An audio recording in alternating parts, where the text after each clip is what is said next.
Hello, friends, and welcome back to Authority. I'm here with my friend Nadya Sayre. She is releasing a book soon on Kickstarter, and I wanted to invite her on to talk about this book because she told me what it was about, and I was like, yes, I need this in my life, and my readers kind of need this in their lives. It is a retelling of the King Arthur story in the modern era and deals with themes around childhood neglect and abandonment, if I recall correctly our conversation. And I read some of the writing in this, and I think you guys are going to really enjoy it. And Nadia is lovely, and I wanted to invite her on to have this conversation and share some about her book and her process and things that are important to her because she seems like the kind of person who, well, what's important to her is important to me. So we're going to get along great. Not that we didn't already. Um, so Nadia, can you tell me a little bit about your book and kind of introduce it to the audience here? All right. Well, for a start, thank you so much for having me on, E. I really appreciate it. I think Yeah. you're one of the first creators I started following on TikTok when I joined the platform. I think you're in like the top 20. Aw. So, Well, thank you. like, this is great for me. Okay, so a little bit about the book. It is a modern Arthurian retelling, and it's set in a world that an Earth like this, but it forgot magic ever existed. Mhm. Like here, it's just a story. As the story progresses, however, technology is breaking down because magic is starting to take over. Our antagonists are a cult group, and they worship Morgana Le Fay, and they are trying to bring Okay. her back into the world. She's been Ooh. imprisoned. Their goddess, she's hit goddess status now, and she's been imprisoned, and they are trying to bring her back. But to do that, they needed magic. All right. I love so kind of got So the it's urban coming. fantasy sorta kind of swinging Yeah, in there. I love that. yeah, and then it's going to go full on swords and horses because at one point in the book they're training and running, and a brand new American made war machine just breaks down and some little piece goes pinging off into nowhere, and they're just like, not my problem. Amazing. So that sounds like an excellent introduction to the story. And this is it what's the age range? Is it YA? Is it adult? Where is this at? It is adult. Yep. I think YA, like older teens, could absolutely connect with this. Mhm. My main character is Jen Banpriance, and she is about 25 when Okay. this starts. She'd run away from home a year before. Mhm. Like, this is a much more, unfortunately, it looks a lot more like the world we're heading into. Yeah, ain't that just So, I didn't mean to write the dystopian future we entered into, you know? I know. Uh, Oops. oops, my bad. So she ran away. Like, they're very much encouraged to just go straight from home to married life. Ugh. And as a Yep. matter of fact, that became a thing. Like, women are either married by the time they're 25, they can volunteer in the nursing corps and join the war effort, Mhm. or their parents can face hefty fines. Yeah, And that sounds I didn't mean to give handmade-ish, and I our mean, administration any ideas here, but yeah. Shh, don't talk. Shh. You know what? I don't think they're going to end up watching my podcast, and if they do, well, hopefully they come away with other ideas than that one. right. So escaping an arranged marriage, she just completely ditches, and it takes up. Her training is finished, and she is arriving in England. Okay. And she's very interested in being here because her favorite book series was set. It is an Arthurian story. It was set, way back in Mhm. 500, Yep. and so she's just interested in just being able to walk the ground, see what's what, see what's happening, and Yep. I live that yeah, life as the kid who vanished into fantasy books and as the historian who really wants to go over there and just walk the ground. Like I understand that. Like it's a thing I'm really excited to do someday. oh yeah, So like having been to some of the historical sites in the US, sometimes it's just an experience to go there and be like I'm in this space where these things happened. So I can absolutely relate mm. to that feeling. I was fortunate enough to be able to do that. Oh, Um, Magic. about 8 years ago. I have dual citizenship with Australia. So Okay. I leveraged my Aussie citizenship and got myself a 2-year work visa to the UK. Ooh, that must have been Oh, yeah. magic. Amazing. I started out in England, just south of London, in a place called Coulsdon. And about 7 months later, I moved up to Scotland, to the heart of the Highlands, in a Oh, town called Aviemore. oh, love that. Oh, yeah. That's I was able to phenomenal. work in pubs, meet a lot of local people, and actually walk the ground because I've read a lot of books based there. Yeah. So I have a bit in The Stillness Within the Storm where they are at Hmm. Stonehenge. And I was able to Oh, draw on, I was there first thing in the morning. There was maybe one other vehicle there. So it was as close to empty as it could possibly get, which I know right now it's not. I've heard it's just gotten worse and worse. But at that time I got an idea for Stonehenge, and I literally pulled my notebook out of my pocket, sat in the grass, and was hmm. like scribbling away as fast as I could. Yeah, as an editor, sometimes the best scenes that I've read from authors are scenes that mirror experiences that they have and have lived through. I was working with Max Sinclair. He writes thrillers, and I was working on his book Hangman, or The Hangman. And there's a scene in the book where it's leading up to 9/11, and that's not a spoiler. I mean, you can tell in the timeline if you look at the date stamps. You know exactly where the book is going. And Mm-hmm. when I got to that point, I could tell that the author was saying, like, he'd been there because it was the most visceral, vivid scene in the whole story. And it turned out, yeah, he was there when that happened. Like, when 9/11 happened, he was on Manhattan and in a building watching this happen, not on a TV screen, but outside the window. And it was just like, it was just such a heavy and an intimate scene, and that's kind of what I've discovered a lot of times, like the best scenes in the books that I read and the authors I work with, it's like when the author's there. Um, and it's just that there's something about translating that experience um, that doesn't come through any other way.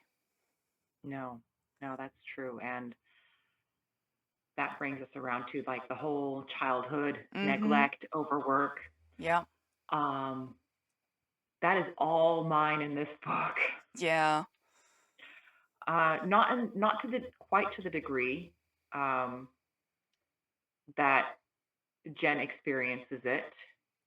She was her parents wanted a son first, and then she was born, and it was like 9 or 10 years later, 10, 12, Time. that before they had sons. And from that moment on, she just became like she was always a bit of a disappointment because she was not what they wanted. And then it was Mm-hmm. like, well, you can work. We're gonna here's this. And then they had another daughter, and she became their little princess. And she doesn't really dwell on it. I think because she's still very much in survival mode, Yeah. but you can see it reflected in things that she hears. Like it just memories come through basically. And Yeah. I'm like, yeah, those things have a really nasty habit of coming out of nowhere. And now her recovery is obviously going to be a lot different than mine. I had to go through a lot of therapy. Her Yeah. circumstances are different, and it's going to be like therapy in the field. Right. Yeah, I connected with that, not because my mother was neglectful, she absolutely wasn't, but I dealt with a lot of really heavy childhood trauma and have gone through the process of all the healing and stuff, and so messages for people coming out of that I think are super important, particularly from people who've lived it. And there's something about kind of like, again, having the experience, like, being present in that, that you can't Yeah. duplicate any other way. And one of my favorite bands to listen to is a group called Citizen Soldier. They're a hard rock Okay. band. The front man is a trauma therapist, a licensed trauma therapist, who started writing music while he was in inpatient therapy for a suicide attempt. Hmm. His lyrics show it. So, all the warnings, if you are going to listen to his music, it is beautiful, it is brilliant, but it is heavy. And I went to a concert of his last year, and he was up on stage like halfway through. He looked out at the audience and said, "Have you cried yet?"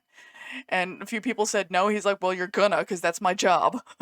Just make everybody cry. So it Nice. it's so good. And there's a whole emerging series like scene called Trauma Core that is surrounding that kind of music and that kind of Okay. for people who've been there, by people who've been there sort of movement. And I think your book kind of also ties into that because we're in a phase in the world where there's so many people who've been through hell, and it's time to Hmm. actually tell stories rather than burying them. Like when Yeah. I was younger, all the stories about, Cinderella and so on weren't really uh, by people who lived that way because it's almost a romanticized version of that trauma. Very much. So it sounds like you're doing work of like unknotting that. I hope I've managed to translate it well enough. I mean, I have a couple bits, particularly at the end, um, where it goes into trigger warning. It goes into full on suicidal thoughts to the point Mm-hmm. where she actually has a knife pressed against her skin. Yep. And then she realizes that these voices telling her to kill herself, they're not her. Mm-hmm. And she's separating herself from the trauma, Yep. which for me at least was a massive important thing to realize because Yep. when you've been in it for so long, you start to think you are your trauma. Right. And those voices, like they sound And like your thoughts, they sound like yours, but they didn't come from you, baby. yeah, yeah. So Yep. it's that was kind of a heavy moment. Another Yeah. moment was she was given a gift Mm-hmm. and she's never been given many gifts. And then somebody broke it. Yeah. Or if she was given gifts, it was, well, share with your siblings. You have to Yeah. share. And it's like nothing was ever hers, and this one thing was hers. And it was destroyed. But this is also going to allow me to have an absolutely lovely moment in the next book when it is fixed So there and is a next repaired and book. given back to her. So There there's is a a next book. This is the first of four. Oh, okay. So so you have the first one getting ready for Kickstarter, I and do. how are the like how are you doing with the rest of the series? Obviously, I'm sure you've got planning done, but I'm curious to know where you're at. I've Just, begun writing the second book. And nice. as you said, I have planning for the later books. So I have an idea. I am a pantser Yep. that brings in a little bit of plotting. And so I get ideas for scenes, I write them down, and then as I'm writing the book, I'm like, well, shit, I'm coming up on that. How the hell am I supposed to get from point A to point B? Yeah, that's always the question, right? Like Mm, you're just like, okay, I've got here and I've got here. And then there's this. hmm. And now what do I do with this? That is honestly the worst. Um, Sometimes it leads to some shenanigans, which yep. I have fun with. Yeah, I'm usually a big time plotter, but I'm currently working on a book at the moment that I'm ghostwriting for a client that I am mostly pantsing. Mm, And I've found that in order to pants effectively, the thing that you need to really understand, and maybe you found this too, is story structure. If you mm, know how stories are the shape of what it looks like, you can be all over that framework, and you don't necessarily have to plan all of it, but like if you don't have any idea what story structure is, then you just wander around in the desert for 40 years and end up yeah, lost somewhere. Um, yeah, which I know that happens to the best of us. Like I've definitely written scenes where I'm like, well, I love this, but it doesn't accomplish anything, so this is going in a different file. I'm gonna yeah. keep that for later. I I've had a lot of that in this second book, or rather, I wrote it because some of the characters changed a lot because of how the first book ended. They went, met some fundamental truths. A, we've introduced Arthur himself. Ooh. So that's changed the whole shift of it because the Mm-hmm. primary thing of book one is there are dreams and they're just like, okay, these are really cool dreams and whatnot. I'm tired all the time. And now I've discovered that I have some random skills. Jen is a spear, uses a spear. Okay. And in her dreams, she's been dreaming of using a spear for weeks, months. Mm-hmm. And then they're doing some weapons training because guns are not as effective and they're going to be in the field. So they're doing weapons training and she happens to pick up a staff and she's half asleep, just exhausted, and starts using it like she's been swinging a spear for half her life. Yep. So dreams gave them some really cool skills, Yeah. and then they spent a lot of time honing those skills. But Mm-hmm. they eventually realized that these are their past lives. Okay. So they're kind of So we're kind of reaching backwards to learn from themselves through history. yeah, because just the events that happened at the very end when Arthur falls, like that is the very first truly traumatic thing that all of these souls felt. Mm-hmm. And they've carried it forward through time. So who they are now is not actually who they could have been. So they literally have to go Okay. back and kind of deal with that So it's trauma kind of like also in a way obliquely looking at generational trauma in a way, like in a trauma way. passed down through time. Trauma of the soul. I Yeah. mean, I think that kind of transcends time, and you can get modern day trauma that, like, you're like, oh, Oh I yeah. recognize this, but sometimes you get hit with something and you're like, I don't actually know what this thing is. There were concepts I remember hearing about when I was a kid, and I'm like, I don't actually know what this is, but I now want to cry and I don't even know what this is.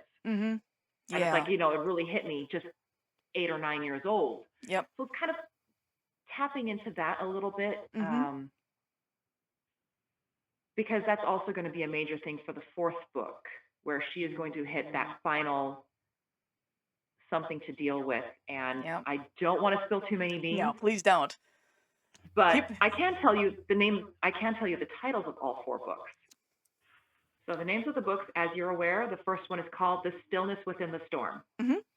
The second one is called The Anchor's Crown. Okay. The third is In the Name of the King. And the last one is The Uncrowned Queen. Ooh. Okay. Oh, I actually was mildly drunk at a corn maze when we were eating. There is a local corn maze that before the family stuff starts, they make cider and a farm, and they will stash um, cider booths within the maze. So you get your first drink outside, and then you take your tickets and you start walking through the maze, getting progressively more drunk as you try to find them. Mildly drunk at a corn maze is now my country band name. So we stopped for food afterwards, and I had the first book named.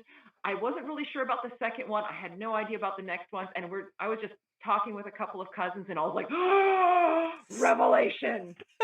So, I love that so um, much. That's and so now fun. I'm convinced after attending a workshop about marketing messages, that I probably need to be drunk more often to come up with my marketing messages. Sometimes I think maybe it's being drunk, maybe it's just kind of letting go of the overthinking and letting Mm. just letting it happen and Well, not trying to fight it. having like a jam sesh with a bunch Yeah. of drunk and high people. Somebody suggested I go to a local bar and just kind of Riff. work with that. And I'm like, Yep. I you think know, maybe a tipsy writing workshop is a thing that should be created somewhere. That sounds like it would be fun. ah, it would be. That's I don't amazing. drink, but I would love that for other people. Um, Well, uh, I think they would need one sober person to keep everybody on track. yeah, that's fair. I make an excellent designated driver. I'm on medication, so I can't. And so, like, Mm, I make a great designated driver, though. Um, yeah, so fantastic. you mentioned that you are a pantser. What kind of like what is your method like if you have one so much like but how do you I do. okay. So, generally speaking, I know where I'm going to start, and Mhm. I know at least where an individual book will finish. Mhm. Now, I might come up with scenes in between, but mostly I start at the beginning and start writing. And oftentimes I'm as surprised as everybody else by where this goes. Yep. And then once I finish draft one, I go, wow, it's awful. I could never show anybody this ever. Yeah, pretty much. I think it's a And then universal I go, experience. yeah, I print the whole thing off because I am chronically unable to do heavy editing within the document itself. I print the whole thing off, Mhm. slap this massive sheaf of papers down next to me and open up a blank Word document, and I start typing that thing out Okay. from the beginning. All right. And from there, it makes it a lot easier because I can see it now. Yep. It makes it a lot easier for me to add in additional detail. I like Mhm. to try to draw people into the world. Yeah. Because the first one is really rough. I don't have like the emotions always in there yet. Yep. So I can add those emotions in, add scene descriptions, and basically make it seem like everything I did in the first draft actually was on purpose the whole time. Isn't that always how it works? I'm very Yeah. similar in the sense that my first drafts rarely have much for description. It's mostly just characters talking to each other in blank spaces and occasionally acting. And it's just no description, there's nothing. And I'm like, the Mhm. world doesn't need to know these exist. We're just gonna hide them underneath things. Nobody needs to know. Mhm. And I think it's Yeah. really empowering for authors to hear that people who are published and people who are getting published, that that's normal. Like Mhm. nobody just like wakes up, writes a gold perfect Mm-mm. manuscript and then just immediately sells it. Like that's not a thing any of us do. Like I know New York Times bestsellers and they don't do that. So, No. Yeah. I Yeah. making sure everybody understands that like no, this is a thing that is relatable to all of us, you know. I mean, to give you rough idea, between my first and my second draft, Mhm. I usually add about 30 to 40,000 words Yep. Just a description. just in description. I rarely add any additional scenes, Mhm. um, except for not my last book I published, which is floating around here somewhere, called The Firebrands. That one, I was writing it. I was almost halfway through the book before I finally realized how it was going to end. Mhm. And I was so excited. I was like, no, I'm just going to jump there and I'm going to start that. And then I'm like, right, I'm done. And then I started rewriting it and I got this huge blank section and went, oops. My bad. Like literally, like there was a jump of like a couple of months and I'm like, gotta fill that in. Hey, my bad. Absolutely. Like, that is a very real thing. So I wanted to make sure that we kind of like covered some of that because I also feel like since podcast is mostly for authors and writers, things that we all kind of experience and go through together. Because, Hmm. oh boy, there's so much that we share, and so many people think it's just me. I'm the lone weirdo who does this, who experiences this thing, and nobody else does it like me, which makes I'm the Yeah. failure. And it's like, oh, honey, no. Mm-hmm. Mm-hmm. I Like, mean, my first book, I think it took me a grand total of 6 years to write mm-hmm. Yep. because I was listening to advice like, oh, when you'll be inspired. And then when that inspiration, and I was like, eventually learned that no, you have to hunt inspiration down sometimes with a club. Yep. Yeah, I was just about to grab some scissors and just like, like Hmm. inspiration is like you get inspiration for the idea. You don't get inspiration to write the thing half the Actually, time. right. Yeah. And waiting around for inspiration is a trap a lot of people fall into because they think they have to wait until they're in a certain mood to write. And don't get me wrong, if you're in a space where you just can't write because your life is Life. exploding and you've got the flu or the kids are screaming or whatever it is, sometimes it just isn't Hmm. happening, and that's real and fair. But Hmm. it's also about diligence and like coming to the table and making sure you're present there even Absolutely. if you can't make it happen, or Hmm. accepting that sometimes now is not the time for me to write this because I can't be in this space. And that's okay too. It's not failure to be like, my life does not allow me to do this right now. That's not Yeah. that doesn't mean you're less of an author, less of a writer. That just means that you're a human being whose life may have exploded. Yep. Yeah. That face says you know a little Hmm. about that. A little bit. Tiny bit. Just a little bit. Just a little bit. Just a little bit. Yeah. I I think I managed to kind of get around that one by setting my writing goal to be really tiny. My writing goal is actually 1 minute a day. That's a really reasonable goal. Like, if you can just sit down, like, you can bang out a Yeah. couple of words in that time period and then move on. I can't tell you like when life was exploding where I would sit down, I would read a sentence, change one word and went, boom, there's my minute. I'm out. Well, at the same time, that does give you the ability to be like, I've accomplished this today. That's Even if exactly what it's, it is. yeah, like, and sometimes it's just that momentum of like little accomplishments building up Yeah. into bigger Yeah. ones. I don't have a daily writing goal. My writing process is I go away to a cabin for 2 to 3 weeks a year and come back with a draft of a manuscript and then finish editing it myself, like, and then send it to my editor and so on. Like, Hmm. everybody's got such a different process. So many people I know have like a daily writing practice, and I love that. I respect it. I am not that person. I Yeah. wish I could be, but also as an editor, my job mostly, like, I can't write while I'm editing, you know? Yeah. Okay. If I could run away to a cabin for 3 weeks. Actually, I'd probably start by sleeping for about a week of it. Yeah. Oh, I mean, So, they're not like all at once. It's not a chunk. It's but split up. just con- Yeah, but the place I go also does not have internet or cell phone access. There's no mm, TV. There's barely radio. All I have is my laptop and whatever I bring with me for like oh, there's no outside connection. There's nothing, which for some people is nails on a chalkboard. For me, I'm like freedom. So, yeah, you know, yeah. it's Oh no, it's I it's a totally see that. it's really helpful and there's nobody else there. It's just me and my husband, and so I don't have the rest of the world like bearing down on me during that time period. So, not everybody has that luxury, and recognize that I'm very lucky that I do, but everybody's got different, if you can spend 5 minutes between, getting the kids up and off to school or whatever it is that your day looks like, or between, during lunch break at work or whatever your Yeah. downtime is, like, there's no, the thing I always like to tell people is the only way that doesn't work is the way that doesn't work for you. Like, that's the only Hmm. wrong way. Yeah. It's going to look so different for every writer. So, thank you so much for sharing that. Yeah. Yeah. No, I love to share that because same thing. Like learning that I needed to print out and rewrite. Mm-hmm. I ran across it was a Tumblr post of all things, and somebody was like, "I have writing advice to you, and you're gonna hate it, but it will help." And I read that, and I was like, "You're right. I hate this, but I did it." And oh my gosh, like Yep.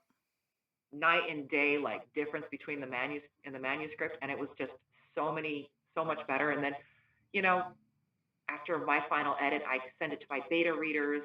Once they're done with it, I go over it again, and then I send it to my editor. Mm-hmm. And he's amazing. He loves the whole genre of Having a fiction and all that. Yeah, So, having a good editor makes all the difference. Like if you have an editor that you have a good relationship with, that you can hmm, trust to get things done the way you need them done, it is magic. Like I have one yeah, as an editor. I am that person for some number of my clients. Like there's something special there, yeah. and I, I love it. Well, yeah. So, My whole goal when I was looking was I want my forever editor. mm-hmm. I want to find one now, and then I never want to have to think about how do I find another editor again. Yeah, because it can be a process. Yeah, So and I'm really I glad you was have that fortunate person. enough to get that. Yeah, definitely. Yeah. And there are a lot of ways to find those folks too. Hmm. For people who are looking for editors, how did you find yours? Do you know?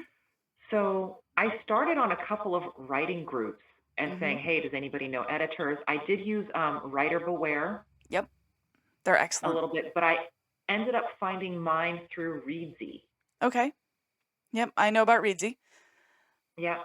It costs a little bit more, but it was so much easier to just talk to a whole bunch of different editors and get a lot of different looks. Um, Mm-hmm. yeah. And then after that, we did move, like every other book has not been through them. It's just been direct Yeah. between myself and Dave, my Mm-hmm. editor. Yep, So, that's yeah. great. I'm sure that Dave is relieved about that. Um, I'm not going to be uncharitable, but I'm not a Reedsy fan. As an Mm, editor end of things, they don't pay very well. And for example, I've been editing for 17 years and they tell me that I'm not qualified. yeah. And they invited me to apply. And I was like, I have questions, but that's okay. That's Right. fine. Well, Um, especially since one of the editors I interviewed through there, I sent a chunk that I knew needed editing. I mhm. had not a shadow of a doubt. He didn't do a damn thing, and he was like trying to charge 1,700, and I was like, oh hell no, Yeah, hell no. reasonably. Like, that isn't to say you can't find good people on Reedsy. I know a lot of editors Yeah. in, my colleagues and stuff, a lot of people are on Reedsy.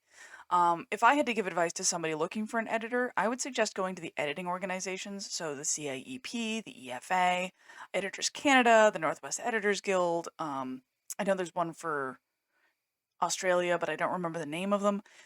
They oftentimes will have directories, and you can kind Hmm. of skim those and see what people's specialties are. Sometimes they'll have jobs lists so that you can be like, hey, here's what I need, and send it out, and you'll get a slew of responses. And those are Nice. usually free for authors because the editors who are in those organizations are dues we pay to be in that directory. It's kind of like paying to be in the phone book. Ah, yeah. So, Nice. just a little bit of a shout out to folks who might be looking for an editor, that's another place you can look. Writers Beware is phenomenal. I have heard about Hmm. them, and I've been kind of sniffing around their website for, at least a little over a decade. They're phenomenal, have been around forever. Oh yeah, And the people there are really good, and their motive is really solid, so I trust their advice too. And asking writing groups is a great yeah, way to find people who are, yeah, honest. yeah. No, I So, have to say, Writer Beware actually saved me mm-hmm. when I was first looking at publishing. Oh yeah. Uh, I was I found a hybrid publisher. Yep. Yep. You found a vanity press. And I was just like, something seems a little bit off. They're too enthusiastic without knowing anything about my book. Mm-hmm. So I went on to Writer Beware and I couldn't find this particular publisher on there. So I went Yep. and emailed them directly. Yeah. And they got back to me and they're like, listen, it looks like they provide the stuff, but they're too expensive. They're this, they're this, they're that, they're that. And Mm-hmm. I ended up self publishing for half the cost Yep. of what Absolutely. this place was charging. So, like, I always recommend Writer Beware. Yeah. Writer Beware is phenomenal. They're a great resource, and I'm really glad they exist. Like, top-notch Hmm. people. I Hmm. think we can probably round it up there. So you said you have another book, Firebrand? So the Firebrands was the final book in my first trilogy. Okay. So you've got other books out. Yes. Awesome. So for those of you who are listening, I'm going to drop a link down in the show notes, and where you can find Nadia's website, and you can also sign up to get some early chapters of the book that's coming up to Kickstarter, and she will let you Hmm. know when everything goes live, because that is super exciting. Like, Yep. I'm looking forward to that. I have to admit, sometimes I feel like I'm doing this a little bit backwards on the Kickstarter thing because I ran across an author. I've been following her for a while, adore her videos. Hmm. She basically makes fun of things in romantasy. I don't know if you've ever seen her just pretending to type and just flinging her head around while she's narrating stuff in the background. I think I've seen her on TikTok. I've run across her most of the time. I see him on Facebook. Okay. Absolutely hysterical. And she's written a book based on those ramblings and she's bringing it to Kickstarter. I love And that like so much. she's got, she puts something up. She gets 2,000, 3,000, 4,000 likes. Hmm. And so she's got the following. So she is just going to smash this out of the ballpark because Yep. I'm going to be one of those people who's getting that Kickstarter. But she did that. She's got this massive following, and I'm just like this tiny, tiny little creator who's like, I have a great book.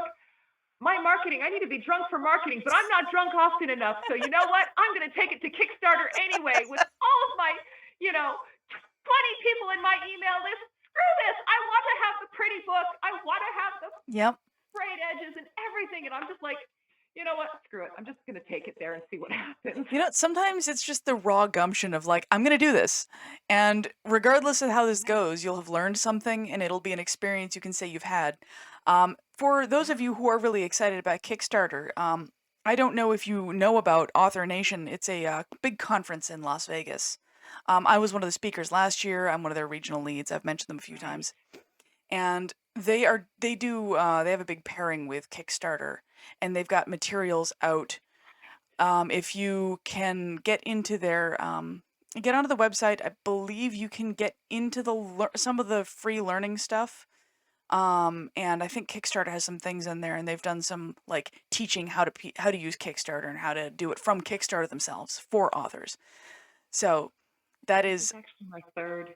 Well, yeah, this will be my fourth Kickstarter. My first one failed miserably. yeah, My second two were successful, but I kept them okay, very small. So yep, I didn't quite I wasn't looking to be able to fully afford everything. I think I covered about half of my expenses. yep. This time I am looking to not only cover my expenses, but doing The special, like the luxury editions, the yep, ribbon bookmarks, the cloth mm-hmm. cover, the gold foil, like Oh yeah, the whole 9 yards. yep. Like I'm going to town on it. I got a friend who's a graphic designer to create the Ooh, covers, or well, to create my hardcover, yep, and looks like vines. mm-hmm. But if you look closely, or maybe pulled it a little bit farther back, you can see it's a woman with her eyes closed, Oh, and like the very ends of the hair, there are thorns. and she's kind of like tucked into the corner, and it's like she's sleeping. She's not yet who she is. Oh, I love that so much. That's And gonna be she came up amazing. with this. She just came up with this based on, just things we've talked about. Yep. I think I gave her a link to the like the third draft, the one that I gave to my beta readers. So I don't Mhm. know if she flipped through that at all, but she did that, and I'm like, I'm already seeing ways I could tie it in for like the fourth one. So I'm like, this is gonna happen. Yes. The sprayed edges I requested. I use MIBL Art. Okay. I don't know if you heard of them. They're a small Ukrainian company. I think they I have like haven't heard of three them, but graphic that's awesome. designers.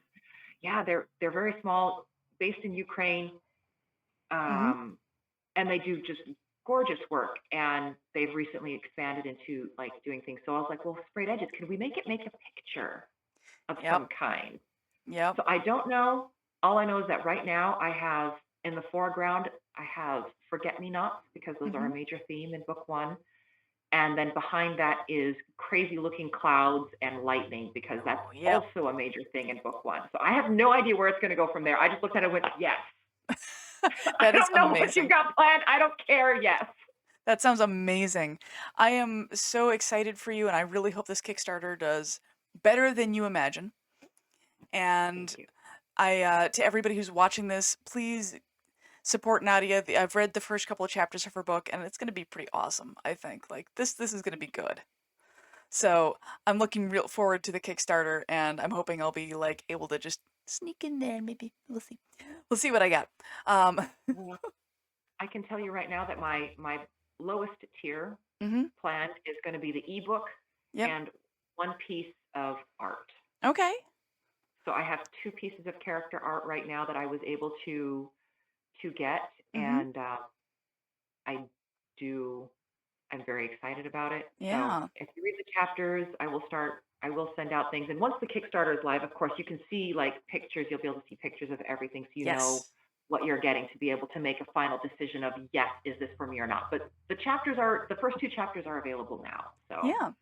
So sign up to the newsletter down below and get those couple of chapters to hear about also the rest of the exciting things that Nadia is doing. Um, and also check out the rest of Nadia's books because if the first couple of chapters of this one are any indication, the other ones are going to be also pretty awesome. Just saying. So thank you. to admit, Yeah, just a little bit awesome. A little thank bit you. awesome. A little bit Yeah, awesome. yeah, thank you. Appreciate it.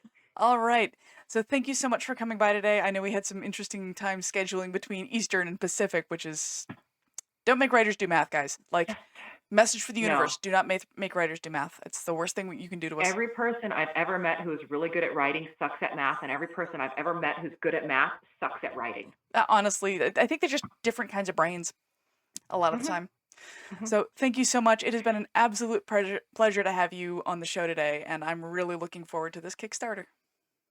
Thank you so much for having me on here. I had an absolute ball. Thank I you. kind of knew I would, but thank you so much. Absolutely. I will see everybody in the next time I upload an episode. I'm not going to promise a week because, well, we know how that's going to go.